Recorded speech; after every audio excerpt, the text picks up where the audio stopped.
Anggota Komisi 11 DPR dari fraksi Golkar, Melkias Markus Mekeng, mendesak pemangkasan anggaran pendidikan kedinasan.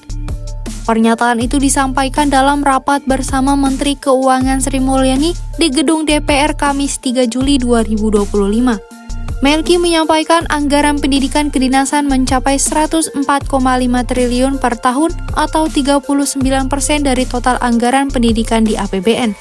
Jumlah tersebut dinikmati oleh 13.000 siswa. Sementara itu, anggaran untuk 62 juta siswa di pendidikan formal hanya 91,2 triliun. Nah, sekarang kemana anggaran pendidikan itu dinikmati? Pendidikan formal dari tingkat dasar, pendidikan dasar sampai menengah, itu 33,5 triliun.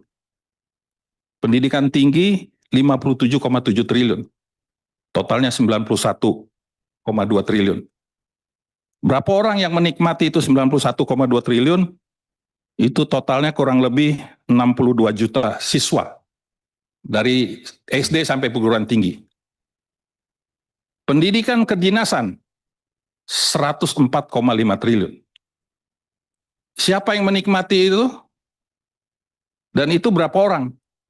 Hanya 13.000 orang. 13.000 orang memakai anggaran 100,45 triliun. Ini yang saya sampaikan dari tadi, itu pendidikan yang berkeadilan.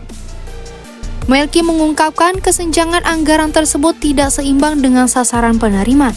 Ia mengingatkan tantangan bonus demografi dan masih terjadinya kesenjangan akses pendidikan di daerah tertinggal, perbatasan, dan kepulauan.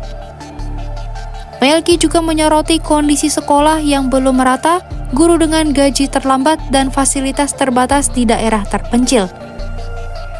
Sementara itu, Menteri Keuangan Sri Mulyani merespons pernyataan tersebut dengan menyampaikan pesan dari Presiden Prabowo.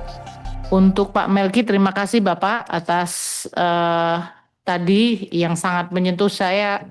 Saya rasa kalau kita bicara tentang kebutuhan dan terutama kualitas dari pendidikan, tadi berbagai kerusakan atau situasi kondisi dari sekolah-sekolah yang masih sangat tidak memadai, itu juga menjadi concern dari Bapak Presiden. Jadi waktu saya pertama kali menjadi Menteri Keuangan di Bapak Prabowo, pertanyaan beliau berapa anggaran untuk rehabilitasi sekolah.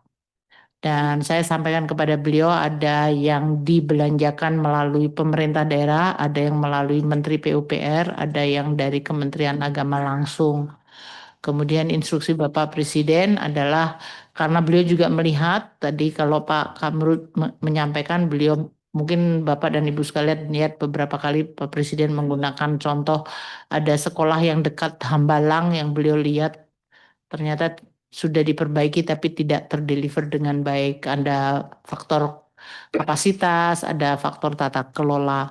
Sehingga kemudian Presiden memutuskan untuk seluruh dana rehabilitasi sekolah itu kemudian di-centralize agar kita bisa melihat secara langsung dan memonitor kemajuan berapa target sekolahnya dan bagaimana mereka akan diperbaiki.